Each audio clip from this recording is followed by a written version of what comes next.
నాస్తిక కేంద్రం ప్రారంభించి 85 సంవత్సరాలు అయిన సందర్భంలో 12వ ప్రపంచ నాస్తిక మహాసభలు 2025 జనవరి 4-5 తేదీలలో విజయవాడ నాస్తిక కేంద్రంలో positive atheism, critical thinking and secular reform అంశం మీద నిర్వహించబడును.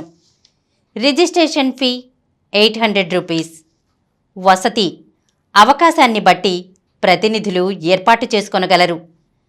మహాసభలలో పాల్గొనదలుచువారు ఆన్లైన్లో రిజిస్ట్రేషన్ చేసుకోగలరు. స్పాట్ రిజిస్ట్రేషన్ అవకాశం కూడా కలదు.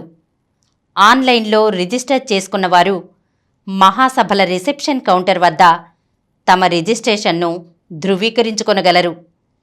ముఖ్య గమనిక: ప్రతినిధులు తమ ప్రయాణ వివరాలను రిజిస్ట్రేషన్ సమయంలో తప్పనిసరిగా తెలియజేయగలరు.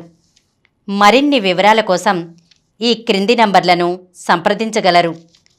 జి నియంత 9490754655, శ్రీమతి రశ్మి 9849081733, హరిసుబ్రహ్మణ్యం 9390577119, డాక్టర్ మారు 9848012127.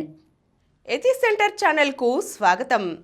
మనం ప్రముఖ సంఘ సంస్కర్త, నిస్వార్థ ప్రజా సేవకురాలు, నాస్తికోద్యమ నాయకురాలు అయినటువంటి శ్రీమతి హేమలత లవణం గారి స్వీయ జీవితగాథ మృత్యోర్మ అమృతంగమయ నుండి ఆమె వివాహానికి సంబంధించిన వివరాలు తెలుసుకుంటున్నాం కదండి. ఈరోజు మరిన్ని వివరాలు చూద్దాం. అది నవంబరు మాసం.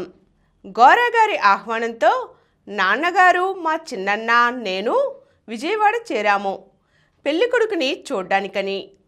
నాస్తిక కేంద్రం ఉన్న ప్రాంతాన్ని పటమట అని పిలుస్తారు. కేంద్రం చుట్టూ పొలాలు, కూరగాయల తోటలు. అడుగు పెట్టగానే గోరా, ఆయన భార్య సరస్వతి, కుటుంబ సభ్యులందరూ ఎదురు వచ్చారు. ఆ కేంద్రంలో 4-5 పూరిళ్ళు ఉన్నాయి. ఒక పెద్ద పూరింట్లో ఆ కుటుంబ సభ్యులు, వారి బంధుమిత్రుల సమక్షంలో పెళ్లి చూపులు జరిగాయి. లవణం గారిని నన్ను లవణం గారు ప్రథమంగా చూసుకున్నాం. 1960 జనవరి 12న బాపూజీ నివసించిపోయిన సేవాగ్రామంలో మా వివాహం జరగడానికి నిశ్చయమైంది. అప్పుడే ఈ నిర్ణయానికి పంచాంగం లేదు. అదే డిసెంబరులో నాన్నగారి 3 సంవత్సరాల రేడియో సర్వీసు ముగిసింది. అంతా గుంటూరు చేరాం. 2 మిత్రులను మాత్రం దిగులుతో అక్కడే విడిచి రావాల్సి వచ్చింది. అవే మా పెంపుడు కుక్కలు బాబు, టామీ. నాస్తిక కేంద్రం, నిరాడంబరమైన వారి జీవిత విధానం ప్రథమంగానే నన్ను ఆకట్టుకున్నాయి. కుల మతరహిత సమాజ నిర్మాణానికై వారు తీసుకొని ఆచరిస్తున్న కార్యక్రమాలు నన్ను ప్రోత్సహించాయి. సరస్వతి గారు వారి 5 ఆడపిల్లలకు బంగారు, వెండి ఆభరణాలు కానీ, మామూలు అలంకారాలు కానీ, ముఖాన బొట్టు కానీ లేవు. ఆ పూరిపాకలు, ఆ సమావేశపు హాలును అన్నిటినీ ప్రశ్నార్థకంగా నిశితంగా పరిశీలించాను. ఎక్కడా ఏ రూపంలో కూడా దేవుడు అనే బొమ్మలు, పటాలు లేవు.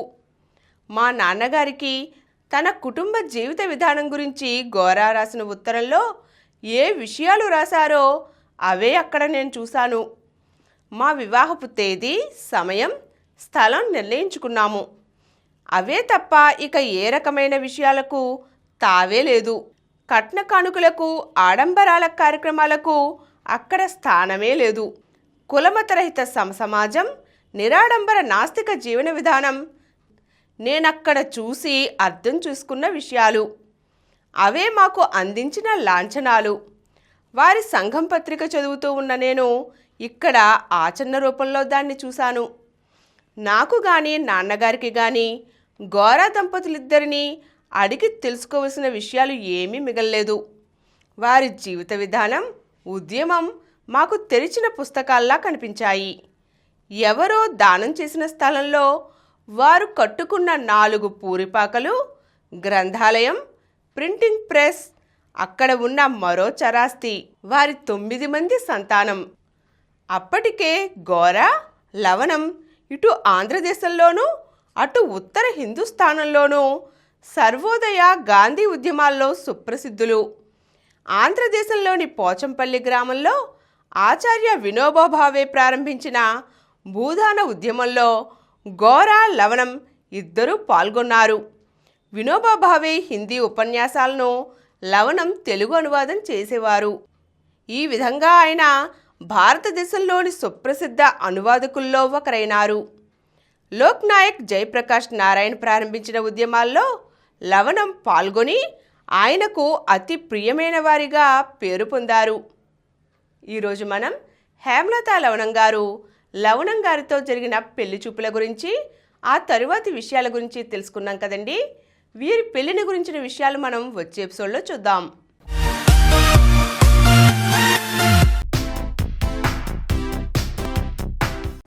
ఈ కార్యక్రమం మీకు ఎంతో నచ్చింది కదా. ఇటువంటి మరిన్ని వీడియోల కోసం అనతి కాలంలోనే 20 కోట్ల వ్యూస్ సాధించిన సమరన్ ఛానల్ సమర్పించు యతీష్ సెంటర్ ఛానల్కు సబ్స్క్రైబ్ చేయండి, లైక్ చేయండి, మీ ఫ్రెండ్స్కి షేర్ చేయండి. అలాగే ప్రక్కనున్న గంట సింబల్ని ప్రెస్ చేయడం మర్చిపోకండి.